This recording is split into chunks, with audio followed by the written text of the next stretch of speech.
এক গ্রামের পাশে ছিল একটা ছোট জঙ্গল। সেই জঙ্গলে বাস করত এক বোকা শেয়াল আর এক চালাক গাধা। গাধার নাম ছিল গদাই আর শেয়ালের নাম ছিল শিয়ারুল। শিয়ারুল ছিল খুব চতুর ভাব দেখালেও আসলে সে ছিল অলস ও কিছুটা বোকাও। আর গদাই ছিল সোজা সাপটা, কিন্তু মাথা একেবারে খালি ছিল না। সে শান্তভাবে নিজের কাজ করত। একদিন শিয়ারুল গদাইকে বলল, বন্ধু, প্রতিদিন শুধু খাও আর কাজ করো, আসো আজ একটু মজা করি।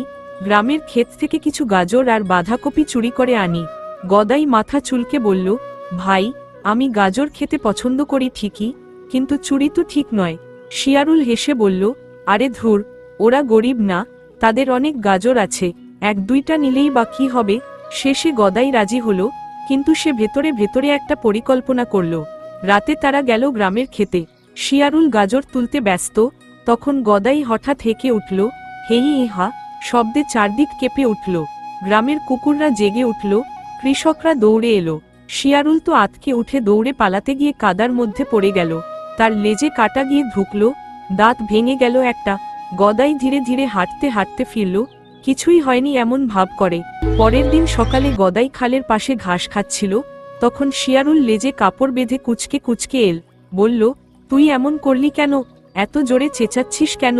গদাই হেসে বলল, তুই তো বলেছিলি মজা করতে, আমি ভেবেছিলাম সবাইকে ডেকে মজাটা বাড়াই।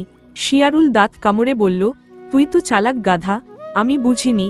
গদাই শান্তভাবে বলল, তাই তো, তুমি তো সবার বুদ্ধি খাও, কিন্তু এবার গাধার বুদ্ধি খেলো।